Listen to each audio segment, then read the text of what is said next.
introduction, definition of concept,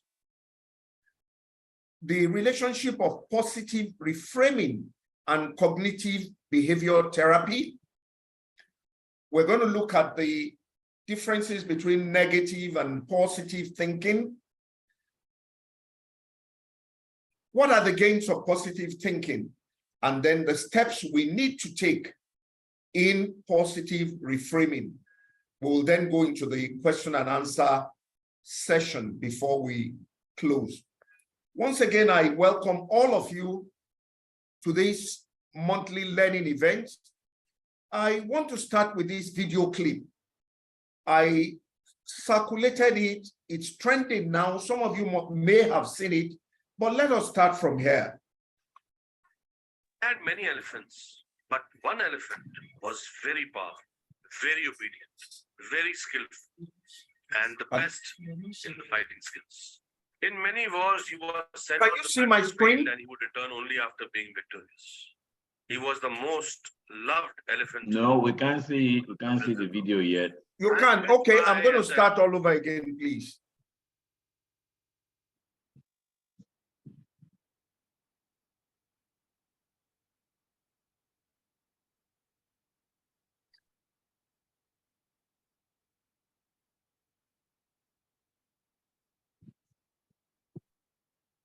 Share your screen first, then you can start playing the video. Can you see my screen? Yes, we can now. Okay.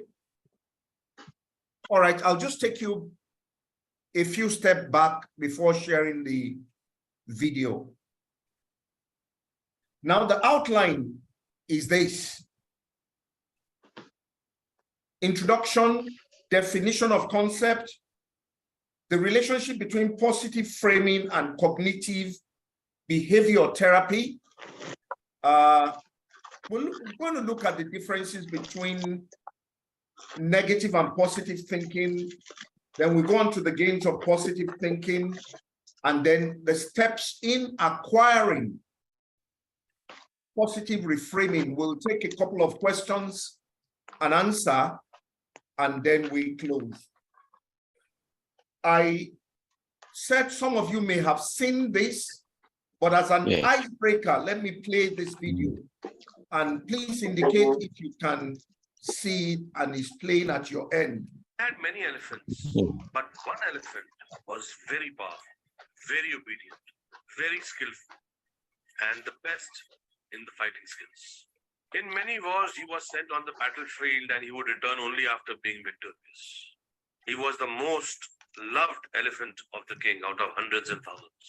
Time went by and the elephant started getting old.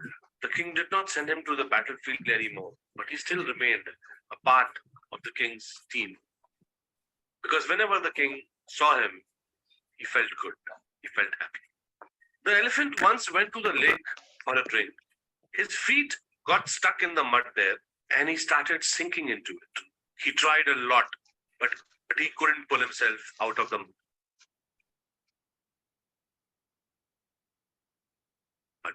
People around knew the elephant was in trouble by the sound of his screams. This news also reached the king. There was panic because everybody knew he was the king's favorite. The king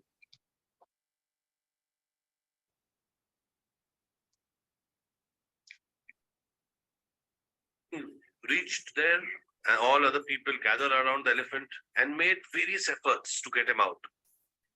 But there was no way out. It was not some small animal, it was an elephant.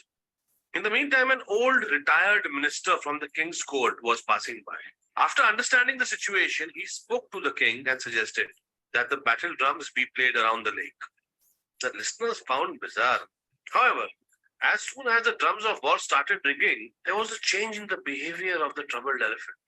The elephant slowly stood up and then pulled himself out of the mud on his own. Everybody around was shocked. There wasn't a lack of physical ability in the elephant. Just the need to infuse enthusiasm within was required, and that was done. To maintain enthusiasm in life, it is necessary that humans maintain a purposeful thinking and mindset and do not let despair dominate. Now, why did I tell you all this story? In today's challenging times, we all need to infuse enthusiasm in ourselves and the people around us by playing these battle drums. We need to celebrate abundance of good health, joy, happiness, love, and we have to stop talking about these tough times and how these tough times have been treating us. There is a lot of good happening, guys. We have to see it. And let's be grateful for all that. All right, I'm going to allow 4 people to unmute. Put up your hand and tell us what lesson. Put up your hand. I will call you, or Dr. Egbukwe will call you and tell us if there has been any lesson learned from the story of the elephant.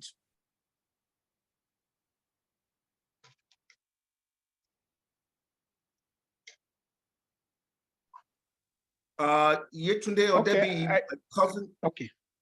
Oh, okay. Justin International also. Okay, you go ahead and take control of it. Okay, sir. Yetunde Odebi, please. Go ahead. And then Justin. Good morning, everyone. Thank you for this. My takeaway from that video is to be grateful for what we have and not to focus on the negatives. Thank you. Thank you, Yetunde. Yetunde is joining us from London. Who is next? Justin International Group of Schools. Dr. Nnamdi Otuonye, go ahead, please. Dr. Otuonye, you have the floor. Unmute and tell us the lesson learned. What's your takeaway? Can you hear me now? Yes, we can hear you. Go ahead.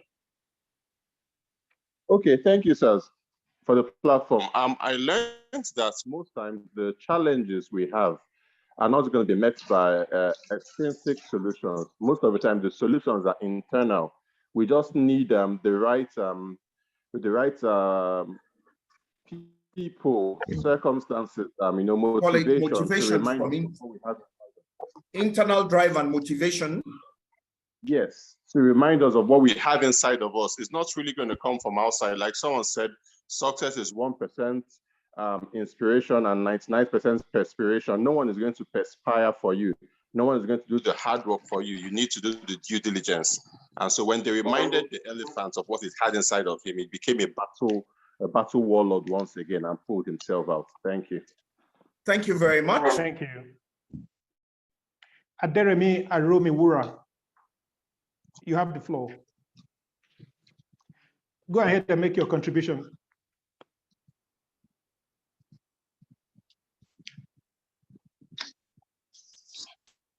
All right, thanks. Nice being here. The fact that sometimes we underrate ourselves. You know, when situations are in right environment, we may not limit our possibilities. Thank you. So let's take the last one, Dr. Egbukwe, please.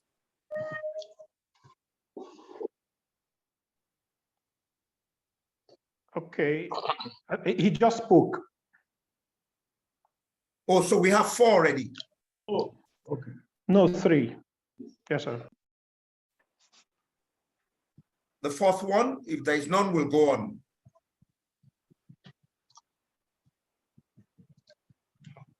Had many elephants, but one elephant was very powerful, very obedient.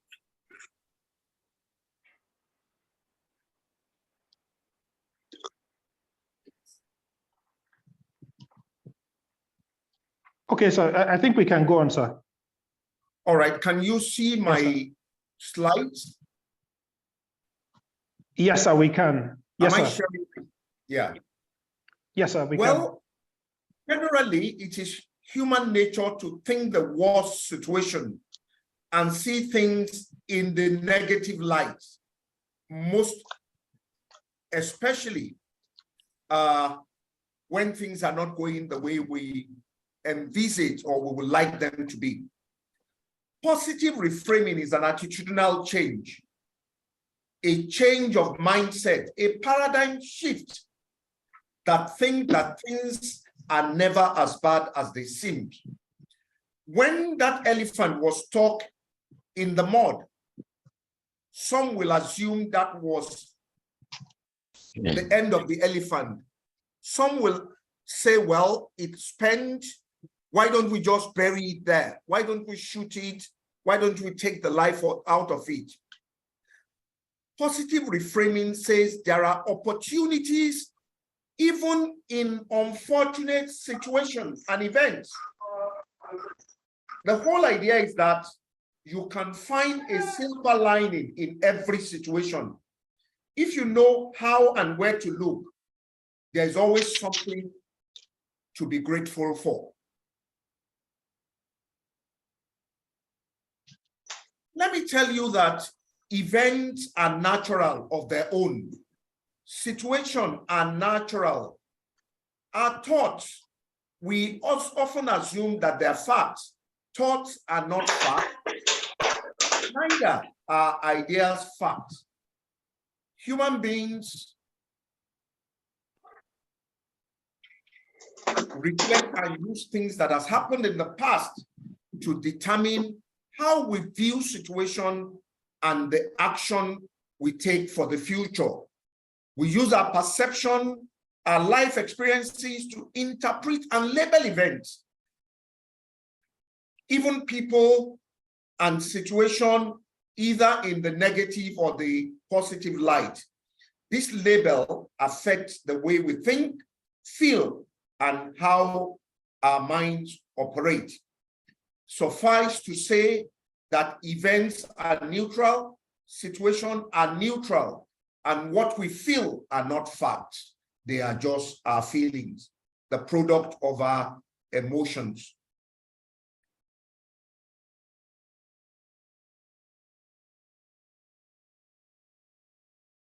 Simply defined, positive reframing involves thinking about a negative or a challenging situation in a positive manner. It is about turning things on its head so that we can begin to see the sunny side of life. To see people, to see situations, to see events from what can be gained or lesson that can be learned from even an adversarial situation. Positive reframing can be explained as a technique that can help us to see the other side of an event, other people, and their behavior, problems and challenges in the positive light.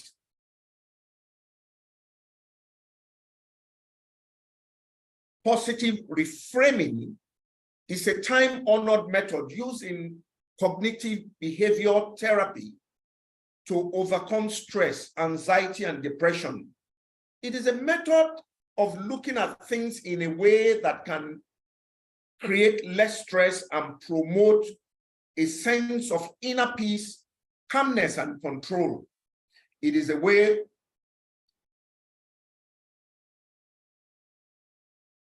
of looking at things positively and thus changing one's experience and expectation.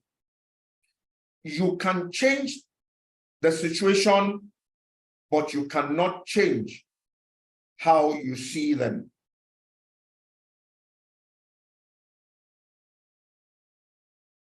Now, the differences between negative and positive thinking. Negative thinking includes thought characterized by negative perception, expectation, possible outcomes, and consequences. So if you look at situation from the negative perspective, the outcome is likely to be negative. The consequences is going to be negative. Negative thinking can hinder one's ability to function effectively in everyday life when it becomes habitual. If you do things negatively in a routine manner, you will be living a negative life. So take steps to reframe your thoughts in a healthier, positive manner so that you can be happy. reframing negative thought involves positive thinking.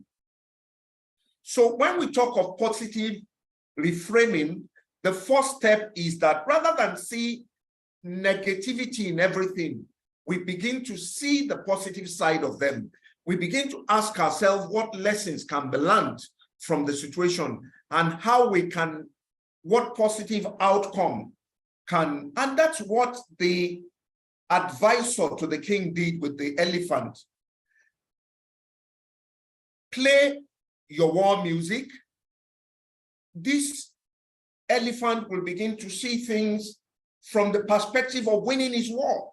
And then he will be a winner by getting out of being stuck in the mud. According to the Mayo Clinic, when we think positively, it helps us to reduce anxiety and stress.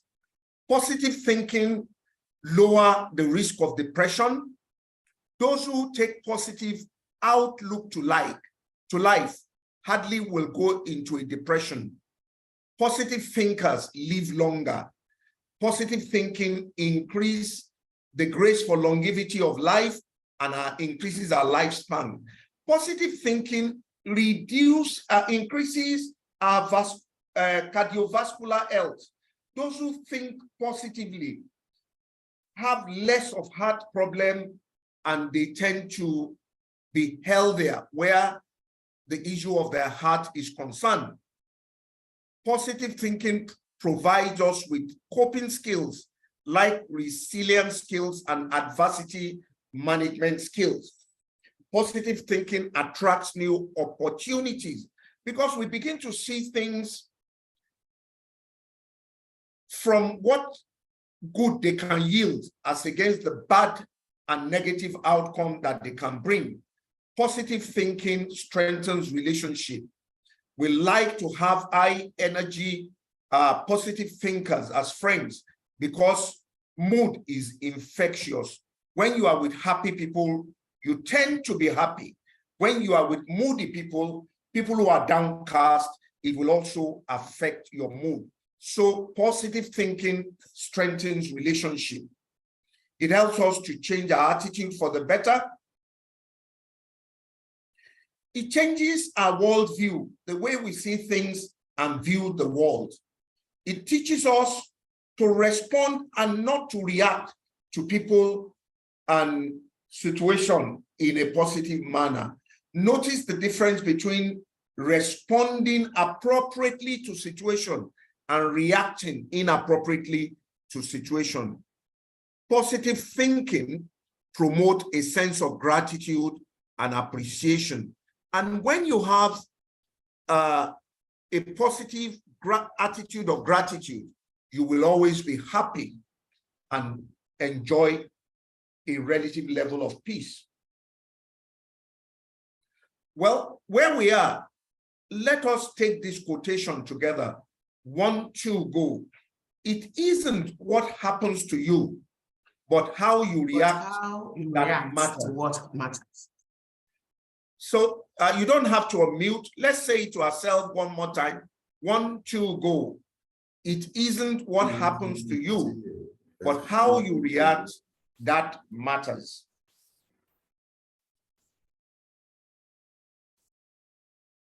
The technical name for positive reframing is cognitive reframing. Cognitive distortions are unpleasant thoughts that are extreme, exaggerated, and not consistent with the realities. When things happen and we react, in Yoruba, for instance, they will say, oh, mokuo, that is, I'm dead, or beselele yo, that is, this cognitive, negative cognitive reaction. But cognitive therapy is CTB is a form of therapy that teaches how to reform thoughts to more realistic and pragmatic perspective. It is a technique that can be used to transform the way we see things, shift our perspectives, alter our feelings, thoughts, and behavior to be more realistic and lead to a more positive, less stressful, healthier, and happy life. What are the steps we need to take to positively reframe our thoughts? Number one, learn about thinking patterns. To become a positive thinker and engage the skills of positive reframing, number one, you need to learn about the thinking pattern. The first step to reframing is to learn about negative thinking patterns that may increase your anxiety and stress loads. For example, pessimists view their experiences in more negative ways. They therefore tend to suffer more stress, more adversity, burn out in the place of work. They may even go into depression, and pessimists tend to commit suicide. Optimists, on the other hand, take a more positive view of life. They see the cup as always being half full and never half empty. Optimistic people have the abundant mindset. When you think your glass is half filled, it means it has the potential to be full, even to overflowing. But if your mindset is half empty, it means that which you have, even life itself, is ebbing away. Being optimistic, they tend to be more determined and therefore more successful. They see opportunities and not negativity. So educating yourself about thinking patterns and how they affect and influence people set the foundation for positive reframing. See life in the positive light as against being negative. So I ask you, even with what is happening around us, do you see opportunities or do you see dooms? Is your cup half empty or your cup half filled?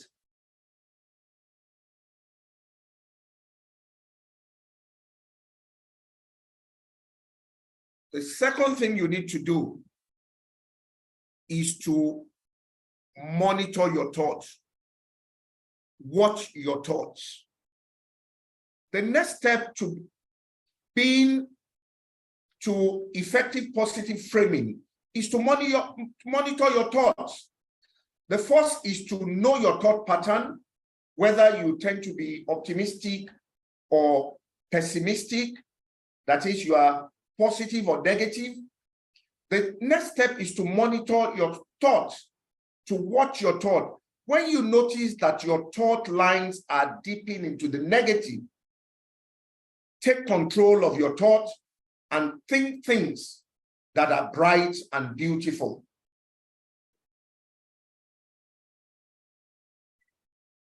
You know that biblical saying, as a man thinketh, so he will become.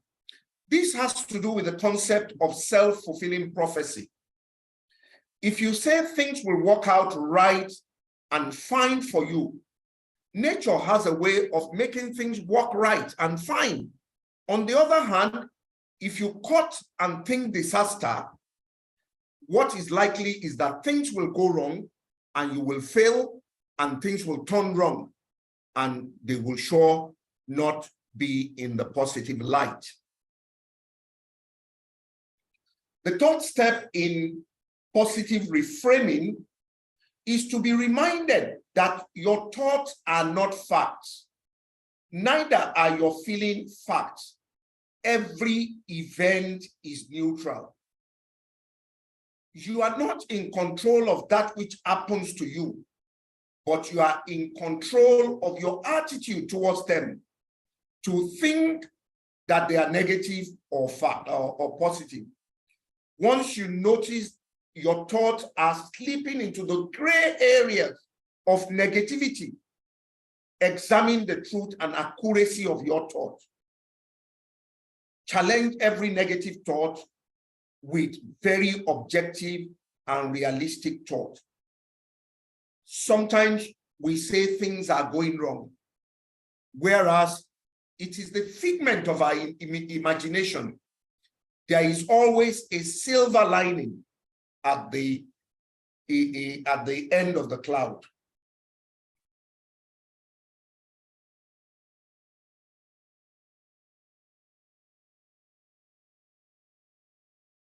The next thing you need to do is to change your thought from negative to positive.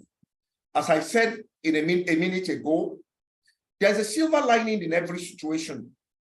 Look for the good in that situation. My wife has a philosophy to life which say, "Diffi opportunity quality." Diffi opportunity quality. I think thinking is always that in the middle of every difficulty, there is an opportunity. Diffi opportunity quality. So look for the silver lining. There are lessons to be learned in every situation to your benefit. Look for the gift in every situation. We all know the story of the man who invented the light bulb. He failed severally, 999 times. But he took a positive attitude, saying that as not to do things. So let us see our failure to learn. I always like recommending the book by Maxwell. Failure.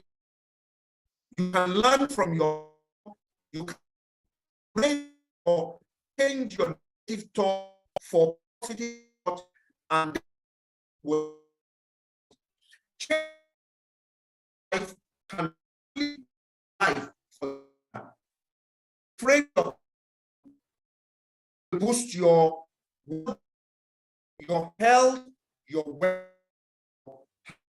So the technique of positive framing mechanism time we are. For being part of this short presentation, I will give room for people to ask questions.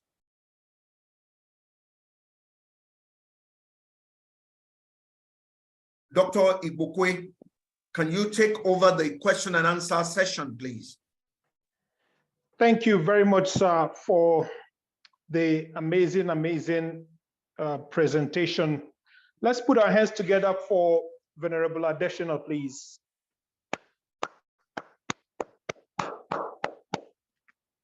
Thank you, sir. Now it's time for us to ask questions. And okay, Yemisi Peters is clapping, and I'm sure others are clapping. Yetundo Dubi too.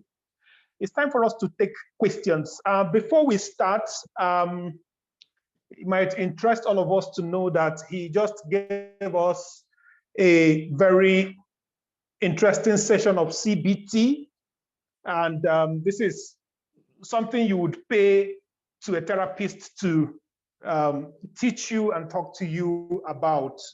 Thank you so much, sir, once again. As you were speaking, a particular song came to mind, Keep on the Sunny Side. I think it was written by Ada Blenkhorn in 1889. That would be about 124 years ago. Keep on the sunny side. You know, I used to sing it. I think it was my mom that taught us that song. We used to sing it when we were growing up. And I think NTA News now started using it for one of their programs. Keep on the sunny side, always on the sunny side. Keep on the sunny side of life. It will help us every day to brighten all the way if we keep on the sunny side of life. Interesting song. And that your presentation this afternoon, sir, encapsulates the need for us to always keep on the sunny side of life. Thank you for showing us the difference between the positive and negative reframing. Thank you for always highlighting the steps we should take in terms of reframing. First, learn about thinking patterns, watch your thoughts, challenge your thoughts, and then replace your negative thoughts with more positive thoughts. Once again, positive reframing involves thinking about a negative or challenging situation in a positive way. The floor is open for questions. May I ask that we begin comments and contributions? Excellent. And of course, comments, also contributions. Dele Ade Yeha just said, very inspiring presentation. Thank you very much, sir. Comments, contributions, Dr. Woju. Well done, sir. That's what she just typed. Comments. Chelsea International. Questions. The floor is open. Dr. Ibuke, Chelsea International School is okay. That's oh, Dr. Otuone, you have the floor. Go ahead. Thank you so much, sir. I really appreciate it. I just want to ask a brief question, please. Can you hear me? Please go ahead. Please go ahead. What if the situation at hand is not something that requires an action of self-will per se? What if I am R. Kelly that has been maybe wrongfully accused and the rest of my life I'm incarcerated? What if I just made all of my investments, I just sold all of my investments and traveled to Ukraine, and it did to be the worst decision of my life, and I've gone from frying pan to fire? What if I am, God forbid, living with HIV, and that has come to be my reality for the rest of my life? You know, what about if the situation that one has to grapple with doesn't exactly come with a decision that requires a leap that transfers you to the sunny side? What if after my leap, I still find myself in a place, in a murky place, in a dark place? How do I get to consistently motivate myself, even though I'm on a downward negative spiral? Thank you. Well, I will just say one sentence. Unfortunately, I have some of my more learned colleagues in the house. Dr. Ibukwe is here. Dr. Moju Abiri is in the house. Reverend Daramola is also in the house. My short answer for you is, what you can't help, situation you can't change, you learn to live with. There is always something positive about life if we look deeply into it. You've sold your things and you are in Ukraine. You can't readily come back. The quest for survival should be the first thing on your mind. And with that also comes, what opportunity can you make of it? Can you begin to sell food or teach survival skills? Those are the kind of things that should be on your mind in that kind of situation. So for me, what you cannot change or what is out of your control, you learn to live with. I will call on Dr. Moju or Reverend Daramola to please add to that. I believe you are still in the house and you had the question. Otherwise, Dr. Ibukwe will need to help us again. Dr. Moju and Reverend Daramola, go ahead, please.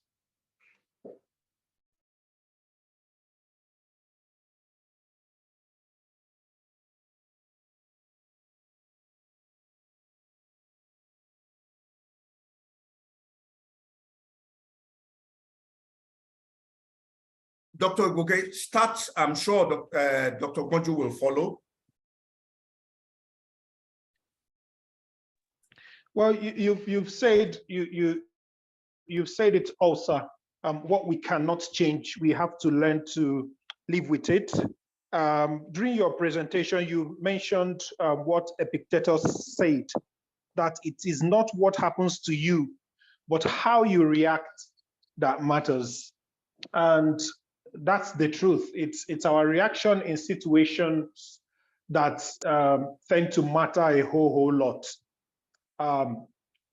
You also mentioned about the glass being half empty or half full. I'm sure persons are also in Syria at the moment. Others are also in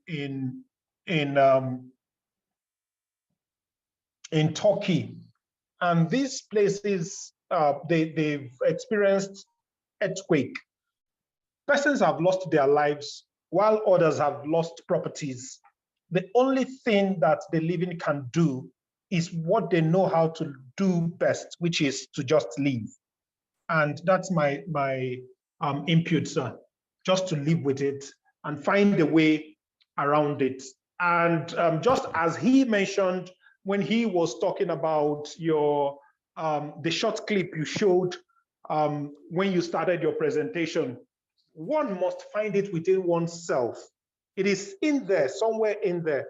One must find it within oneself to move forward, to push forward when life deals you some blows. You have to find it within yourself to move forward. We have another hand here. We have Dolakwa. Good morning, sir. Hello. Hello. Oh, Dr. Kojo is here. Nice to have you on. This is Bode speaking. Good morning, sir. Oh, Bode, okay. How are you? I'm very well, thank you. Yeah. Good morning, everyone who is on the call. Thank you so much, sir, for the presentation. You know, just like the questions that was actually asked, there are certain situations of life that one may not be fully in control of. But to be able to live, you know, I'll go with one of our theories in psychology. That's the Carl Rogers theory. He spoke to the concept of the full functioning person. And he mentioned the issue of openness to experience. So when these challenges come and we realize that we cannot handle them by our own, strength, the first thing we need to do is the ability to accept the reality and the feelings around it. There are a lot of people who probably sold their properties and all they had and then left the country only to realize that the grass is not as green, but at the end of the day, they had to face the reality, just like it has been mentioned there. And then the second thing that is equally important is existential living, meaning let us live in the here and now. Many are times when we brood on the past, it doesn't allow us to focus on the present. We can say, oh, the years back were better. How will the future look like? Well, how does it help us to solve the problem that we have in the here and now? Just like the challenges we have in Nigeria. Somebody said, oh, the situation of the scarcity of cash has actually helped her to spend less. And I felt that goes for me as well. So in whatever situation we find ourselves, let us find what works. I'll give you an example. Today, I'm supposed to be somewhere making a presentation physically. But in the course of the week, I came down with something that affected my face. So I couldn't physically go there so that I don't infect other people. I could not do the presentation. I felt really bad. But at the end of the day, I see joining this platform as an opportunity for me to at least learn something. If I can't go out of the house, if I'm on seclusion, I can still learn something rather than brood or complain. So for each and every one of us, from that existential living, let's live in the now. What can I possibly do now?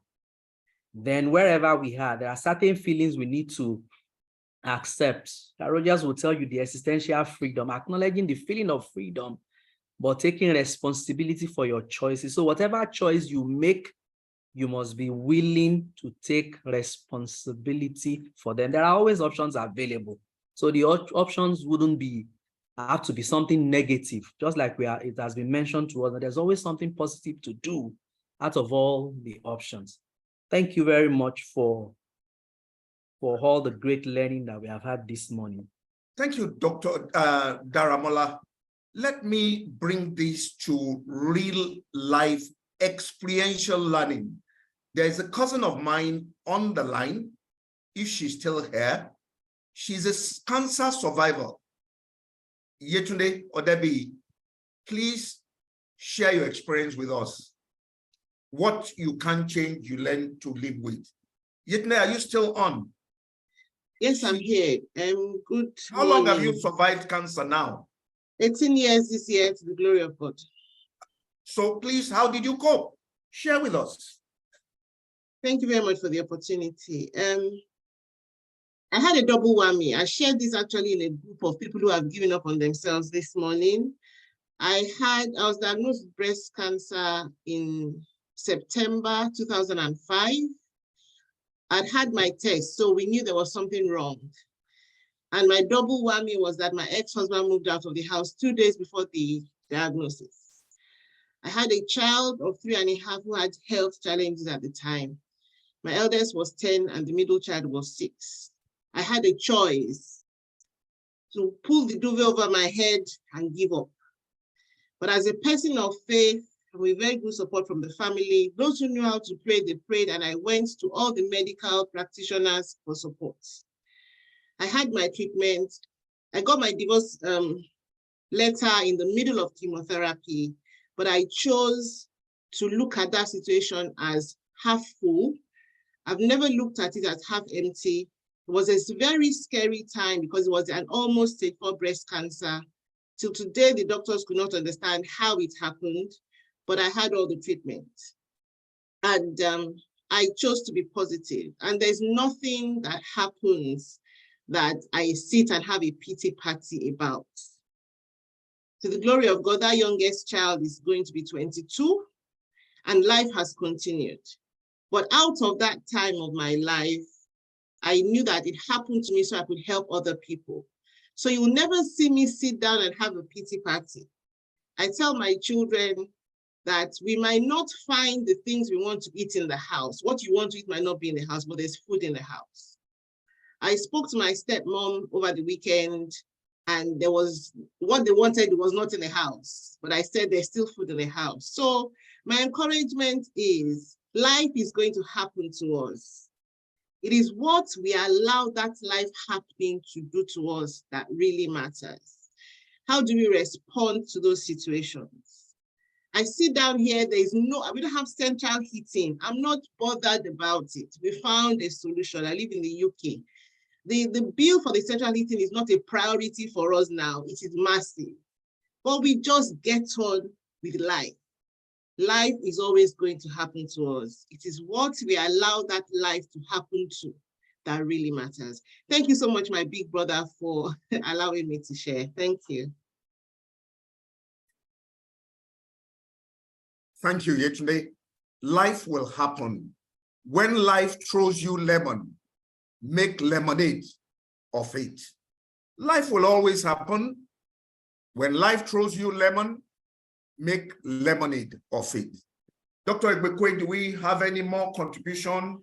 Yes, sir. We have Dolapo Agbede, Yemisi Peters, and Wole Olumuyiwa. So we'll go in that order. Dolapo Agbede, please. Dolapo, my darling sister, it's very nice to have you here. Thank you so much, sir. I could not miss today and its topic. Greetings, everyone. And just to bounce off what has already been very recently said, there is life after life happens. And I embodify that. So this is an opportunity to have a bit of an experiential sharing also. In 2007, I lost my sight tangibly due to glaucoma. I was not diagnosed on time. And for me at that point in time, I'd been identified for leadership. I was working in a multinational as an expatriate, trained in Europe to deliver engineering telecom services across Africa. Not being able to be guaranteed medically of 2 more months of sight, you want to imagine what that had done to me and this glorious career where I'd already been shown a pathway to be VP Africa one day if I continue to perform the way I was going. And in the midst of all that turbulence, something stabilized me. Number one, the organization I was working in, I went on to work on 11 more years because they did not require me to actually see. They needed me to just perform on my duties, which I continued to do across Africa. I mean, I was out of the country for many expatriate missions with my disability. I was back in Nigeria with oversight of 15 countries in Africa up till 2018 when I started my own practice as a diversity, equity, and inclusion consultant. And what was the message that I had based on the learnings I had gleaned on my story? Number one, there is life after life happens. Number two, with the right kind of support, you can overcome everything. Number three, whereby there are many things I can't do anymore because of my disability or blindness today. There are many, the number of things I can do, I will not exhaust them in 3 lifetimes. So I can choose what I focus on. Number four, people around you that love you the most might not understand why you have chosen to rise above the situation and explore with a lot of creativity what is possible. Because for them, they need you to be that former person you used to be. It's okay. You can be kind to them, but still walk your path, meaning you take charge of the story and the outcomes you need. Today, I mainstream a lot of diversity, equity, and inclusion stuff. This disability that in another circumstance should have had me locked away or maybe permanently on one altar or Ryoki. In it, I see God's hands mighty in my matter. Today, I'm a global, regional, and international speaker, bringing hope to persons who life has happened to in a disability that they cannot reverse. It does not mean that God is not going to do what he will do. Who says this is not God's will? And then to parents who have children with disability, they get to see that their children can have whatever it is they choose. So the choices of not educating a child with disability, the choices of locking and hiding people away in shame, I shake those tables and take away every excuse. And so it's really possible. I'm sure when you hear me, you definitely will not be hearing pity or sorrow, but rather celebration and gratitude to be able to bring this message and this ministry to the world, saying that God is in all our circumstances and he knows. So we trust it. Thank you. Thank you for sharing. There is ability in disability. Ability in disability. Thank you so much. There is productivity in disability. Okay. Beyond ability, there's beyond ability, there is also productivity. We can make our choices, we can have the quality of life we want, we can do the work, we can give value and earn value. There's productivity. There is productivity in disability. Yes. Thank you for sharing. Appreciate. Okay. There is another hand here, Yemisi Peters. Yemisi Peters. Okay, thank you very much, everyone. Go ahead, please. Yes. All right, thank you. Good afternoon, everyone, and thank you, Venerable, for that wonderful presentation. And thank you to everyone that has contributed one way or the other. And so I would just like to make a brief comment on what the other speaker had said.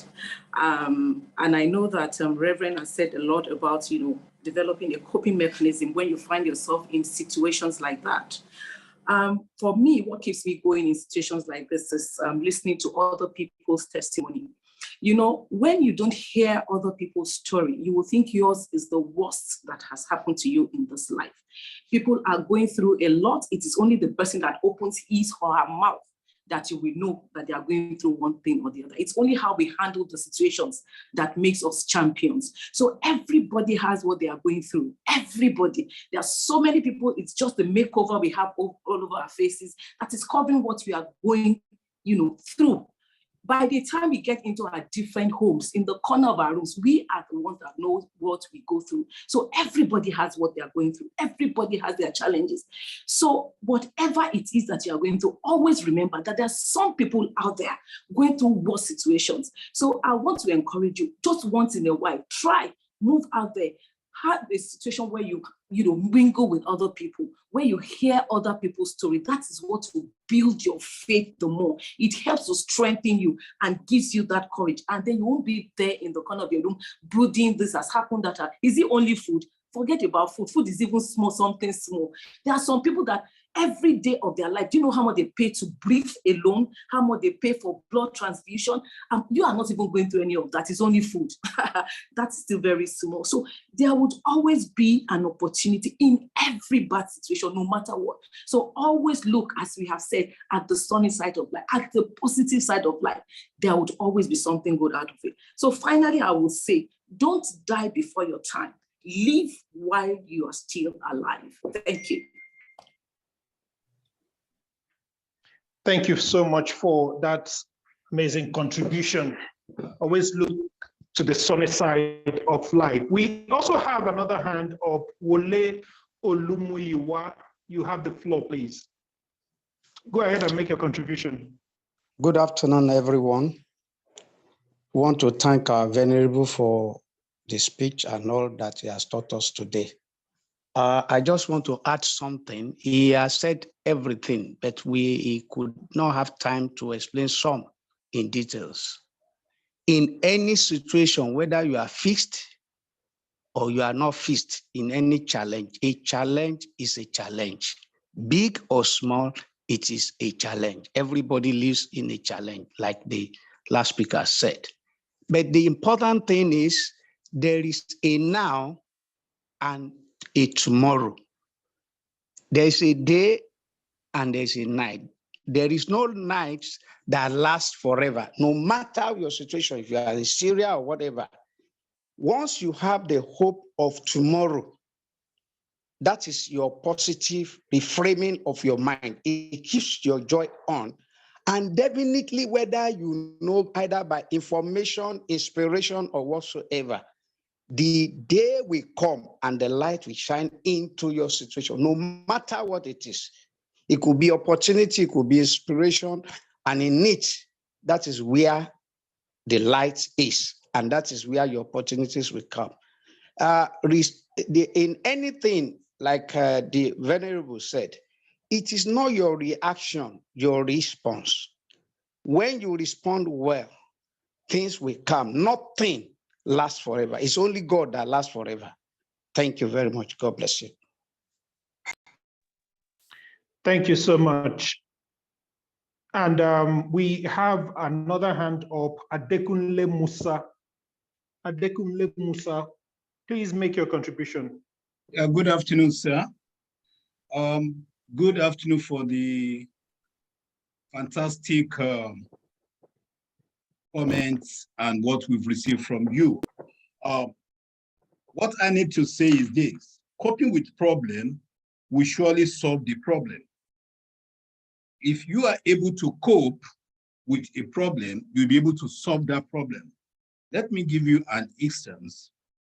What I experienced many years ago, my wife died of lupus after having the sickness for 3.5 years.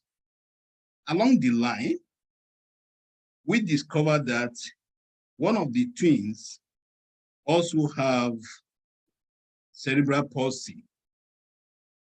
Having lost the mom and a child now having a cerebral palsy, you think of many things. But like I said earlier on, coping with problem will surely solve the problem. I move on with that problem. And today, to God be the glory, the girl with cerebral palsy is now in SS3 and she's doing well. So when you have a problem, what we need to do is to cope with that problem.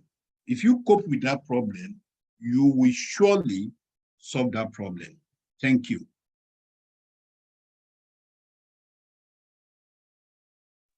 Thank All you right, very thank much, sir, for that input. Thanks for sharing. I want to deeply appreciate everyone who shared this afternoon. Cope with the problem and you will solve that problem. Okay, I see another hand up. Infinix Hot 9 Play. That's an interesting name. Infinix Hot 9 Play. So please identify self. You have the floor. Infinix Hot 9 Play. Deji Solanke is my name. My brother Deji. It's my pleasure to be here. Thank you, sir. Though I came a bit late. My contribution is very simple. And that is this. Whatever situation we find ourselves, let us hope on the Lord. In Jeremiah 32:27, it says, and I quote, "Behold, I am the God of all flesh. Is there anything too hard for me? If only within our situations, which we feel we cannot handle, we only look up to him, fervently in prayer. Believe me, there's no mountain that we cannot climb. And I pray that God, in his infinite mercies, the Almighty One, will always help us out of all our predicaments in Jesus' name." That is my simple contribution. Well, let me thank everybody for being part of this month's Connect and Learn. I have also learned a great deal. I thank my brother, the anchor of this program, Professor David Igbokwe, my many friends. I'm told one of my bosses is still raising her hand. Dr. Ogmoju Abiri, can you please make your... Dr. Ogmoju Babalola Abiri, please make your contribution before I close the session.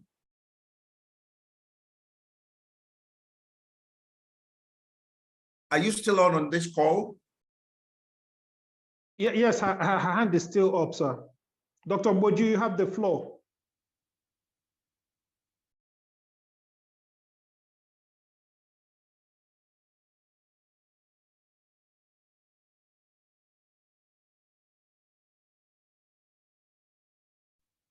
Dr. Ogmoju. I think we are going to have to close without her contribution. Okay. There is also another hand, Prince Elder Gabriel. Give Papa the opportunity. Those are the people. Papa is one of those in the forefront of personal development in Nigeria. Go on, sir. Thank you very much, my dear brother.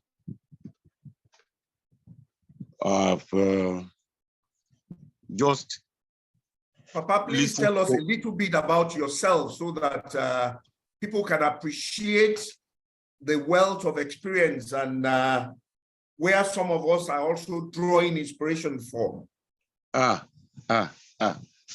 Our time is gone. Let us put it to another date. Yeah, and then the only thing, if I want to say something about myself, I will look at it from two perspectives. And in line with your beautiful presentation and educative expertise, I will only summarize this in two statements. One, we must always, whatever circumstances we find ourselves in, all challenges, we must turn our challenges into opportunities. That's one. Because 2011, I had a terrible ghastly motor accident. I was written off. But today I'm the one talking. I went through a lot of difficulties. I had broken rib. serious internal organs, eyes problems, because the tipper hit my head and I had memory loss. Complete. So nothing to do. But I believe as a faithful, as a Christian, that a leaf cannot fall from a tree without the knowledge of God. More so when I was coming from a night vigil to worship my Lord, and I was going slowly when tipper crossed the road after bashing two vehicles, crossing to my side, and had a head-on collision with me. Now my car turned and he pushed me back near the petrol station, loaded with 33,000 liters to be delivered early morning. But God, I continue to say, Jesus, Jesus, Jesus. The tipper ran into the gate of that petrol station. He could not move out again. He destroyed the gate. But now, in Oshe, everybody lost hope. But God, look, I'm teaching you a lesson. You are coming back. Dry bones will rise again. That's what we find in Daniel. But I spent 18 months in China. That was the place I received healing by the grace of God. Then I came back, spent 7 months in Singapore to treat the memory loss. From there, I went to Philippines. I spent 6 months before going back to US to spend about 8 months. In all, everybody thought I would not back. Even my dependent, trusted fellows that we are in a professional body together, and I delegated everything to them, trusting through everything. They deserted me. They went ahead against me to be shouting that Pharaoh Tade is dead. He's incapable. He cannot come back already. But by 2019, I came back safely with my 2 legs, nothing missing again. But still managing. That's a very terrible challenge. I was still managing. My wife, we went to all these places together. My wife was a senior reverend and assistant district overseer of Foursquare Gospel Church, Omole. But when we came back, she was still taking care of me.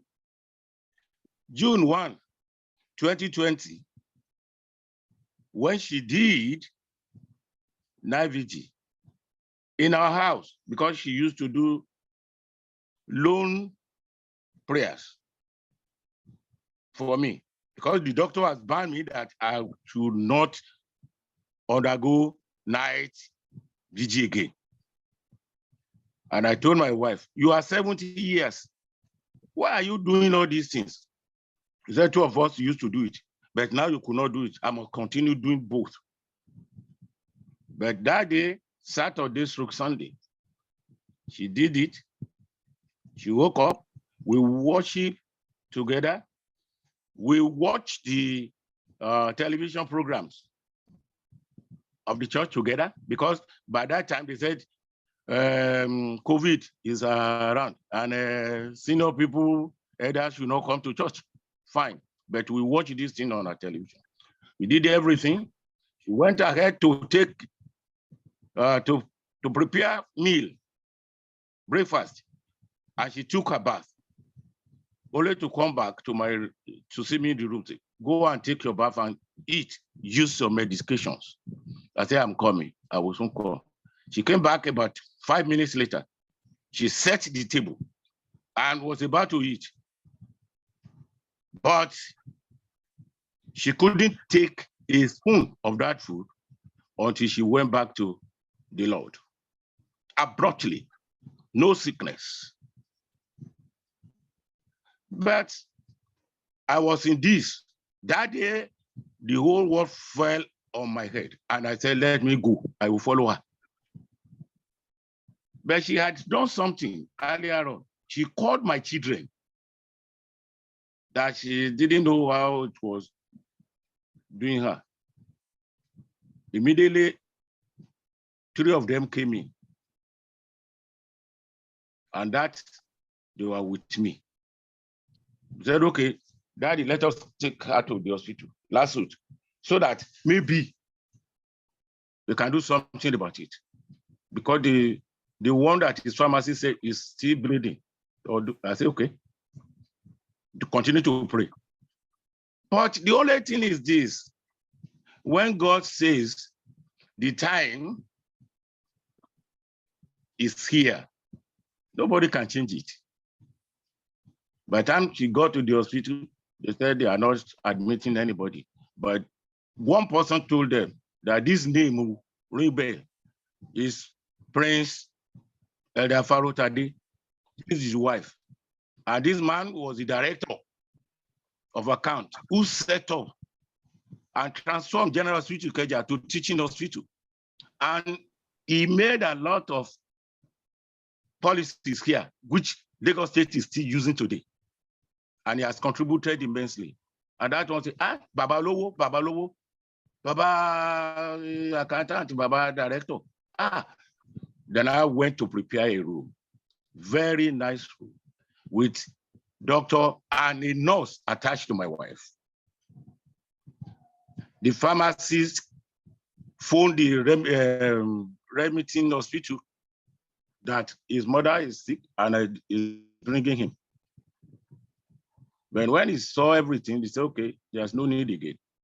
Eventually, within 4 hours, she passed on. And I was still asking, how's her condition? They said, everything is okay, Daddy. Let me talk with doctor. Doctor said by tomorrow afternoon, she will be back home. Not knowing that they were just teasing me. Only early in the morning, they came. I saw 2 of them. What is happening? They were going up and down, inside out. But I kept quiet. Have you taken your food? Have you done this? I said, no, leave me. I've taken food. Who cooked food for you? I said, yes, favor is there. But one thing is this. The thing came to my mind. I said, where is my wife? They said, it's okay. They came home to change dresses. Now, whom did you live out with? They said, oh, your sister is there. Auntie Fuluke. Okay. But within 30 minutes, I saw pastors, my friends, everybody, they assembled in front of my house. So my second son just led them upstairs. Where I was sitting down, just opened the door, Bura. The remaining 2 have already set themselves off. They pinned me down. I look at all of them. What is happening? What is happening? Where's my wife? Then my second son said, look, Daddy, you have to take heart. Our mommy has gone to be with the Lord. That particular time, I tried to jump up and knock my head on the floor. But they pinned me down. They surrounded me and continued to pray. There was one medicine with me inside my bag. When I had high blood temperature, when it comes, blood pressure, if I take 2 tablets or 1 of that medicine, the whole thing will go down. But I must not stand up. I must remain there for at least 1 hour. I said, go and bring this medicine for me. If they gave me that medicine, I know if I take 2 tablets, I will try to stand up. I say, I want to go to ease myself. Then I fall down, I go. So at a particular point, They were still appealing to me. And my children carried me that day to my permanent house in Milan. Since that day, they have been treating me. But I look at the thing, oh my God.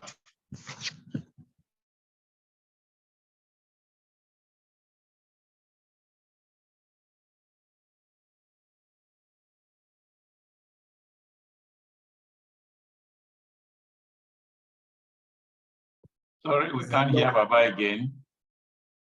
Well, I think we've lost him. I will need to find out what has happened. Let me thank everybody for being part of today's event. It's a monthly series, as you well know, Connect and Learn. I hope those of you who have connected today have learned a thing or two. I want to thank Dr. Igbokwe, who handled the program, everybody that has contributed, especially Dolapo and Yetunde. In the spirit of Valentine, I pray that the Lord will shed his love into all our hearts and we will all become our brother's keeper. A lot is happening around us. Let us reach out to as many as we can support and show the love of God too. Again, I say thank you.